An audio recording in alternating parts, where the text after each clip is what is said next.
So on this video, we are going to cover the 10 things I wish I knew before working with animals, coming right up. Hey guys, what's going on? Robert Bettis here with Bear Witness, covering everything from animal conservation, animal facts, even animal husbandry. And today we are going to be talking about the 10 things that I wish I knew before working with animals. Starting off with organization.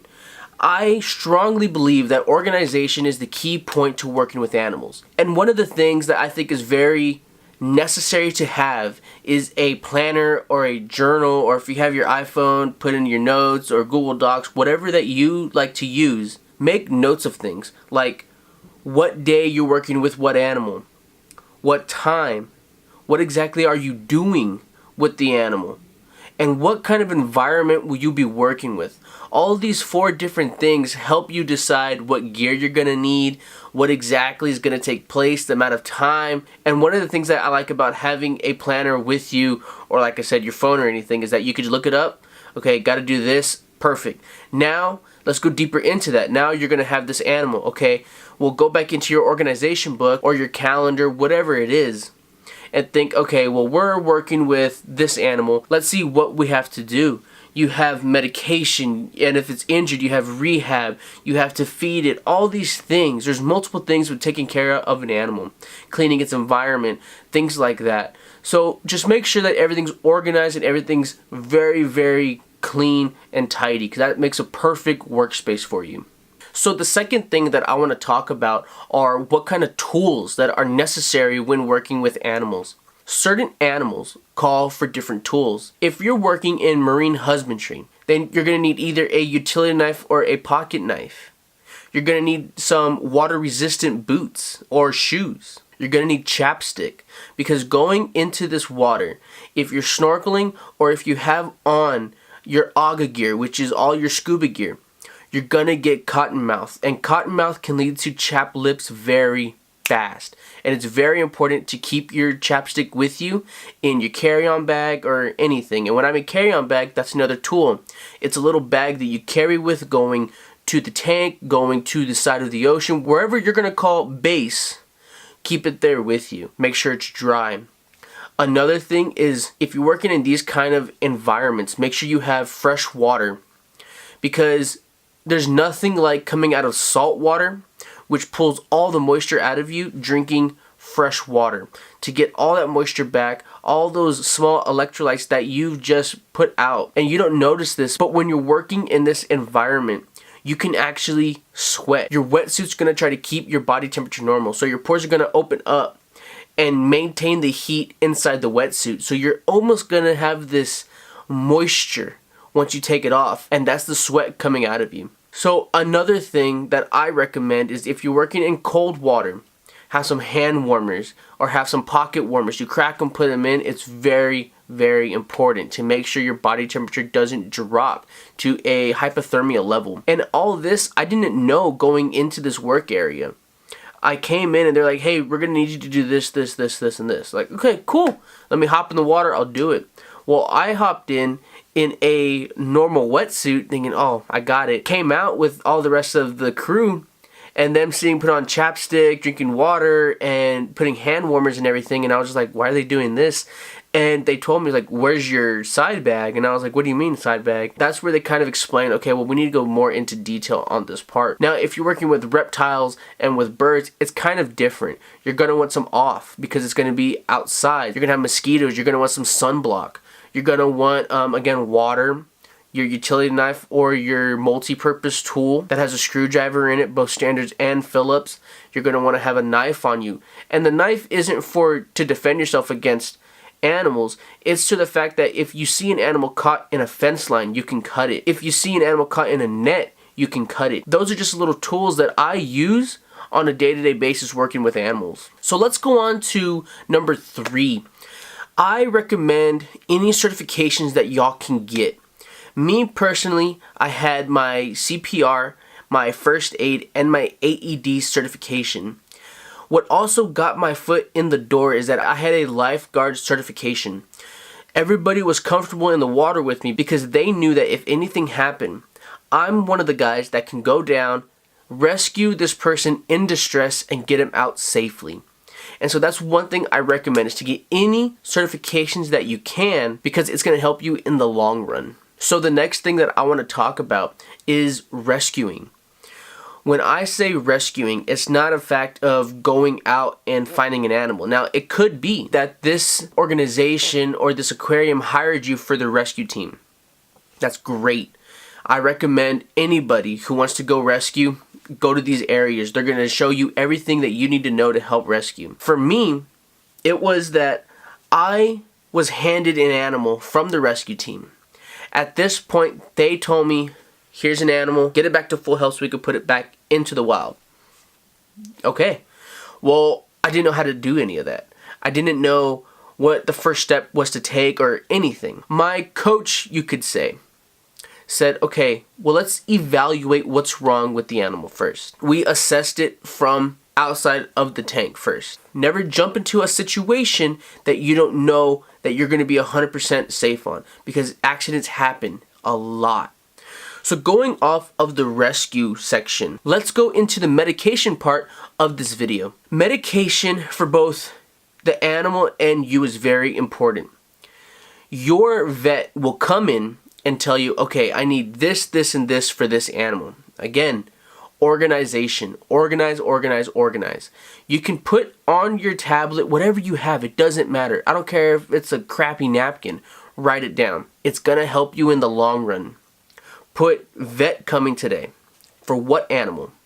After that animal, whatever the vet tells you to do is what you put it under. In just little bulletins, whatever makes it easier for you. If the vet tells you to give him this amount of muscle relaxer in a syringe at this time, you're going to go under the animal. If it doesn't go by its scientific name, and you'll have like an actual name, like if it's like Maurice or something, put it under Maurice's name.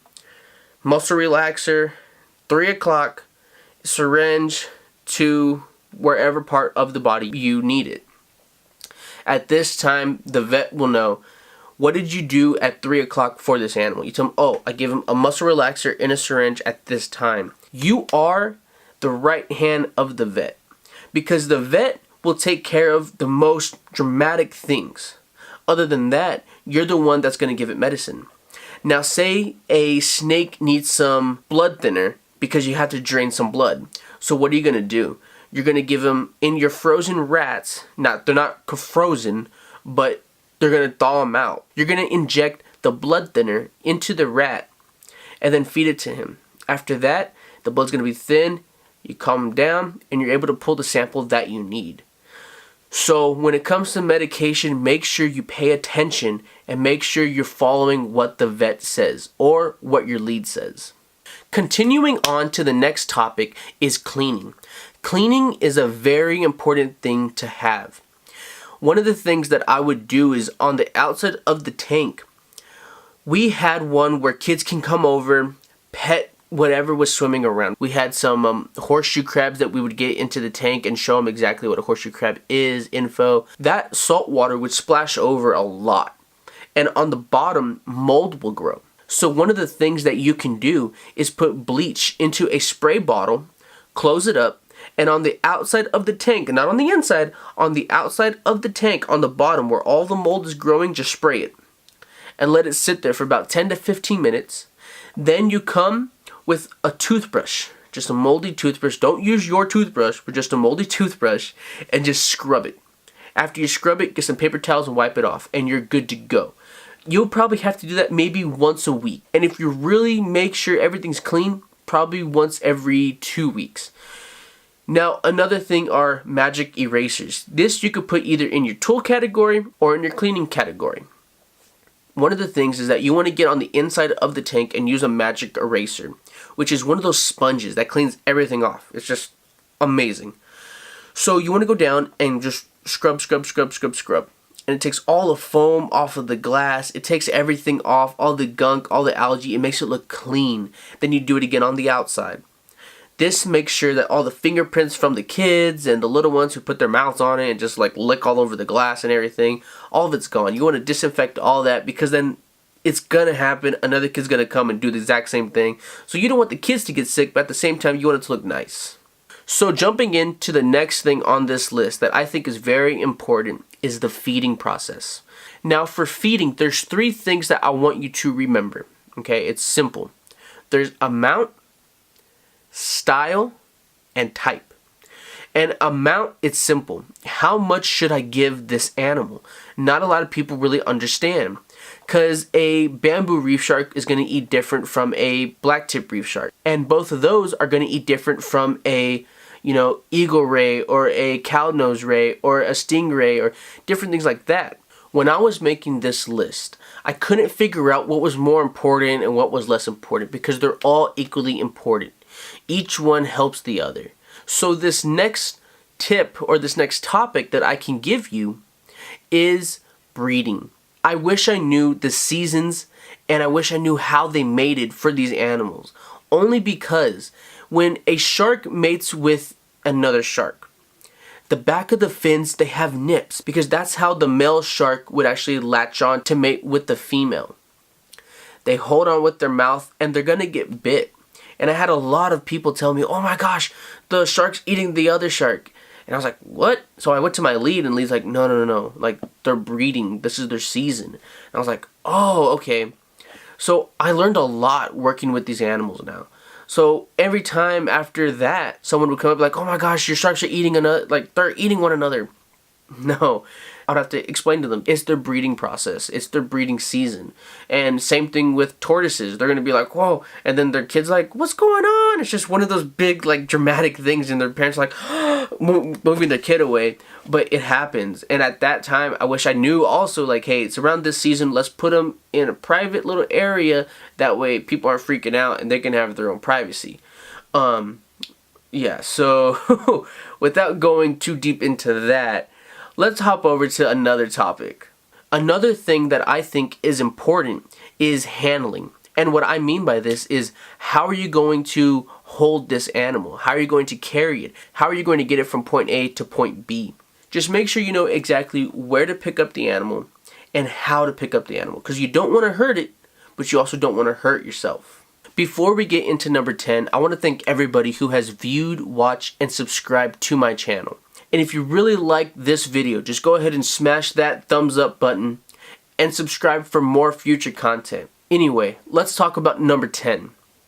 The main thing that I suggest that you focus on is what species of animal you are working with. It's very important.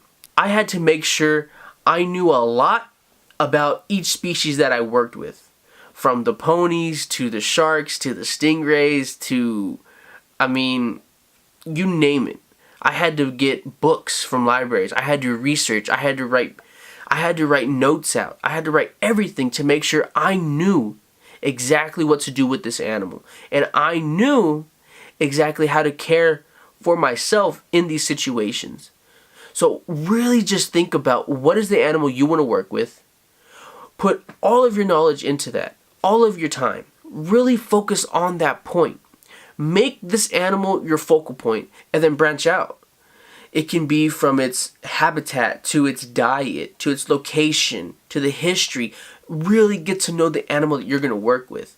And if you have a question or you have anything that you want to ask me, or if you want me to do a video, that way that's part of your research, just let me know on the comments below or on any social media platform under Bear Witness.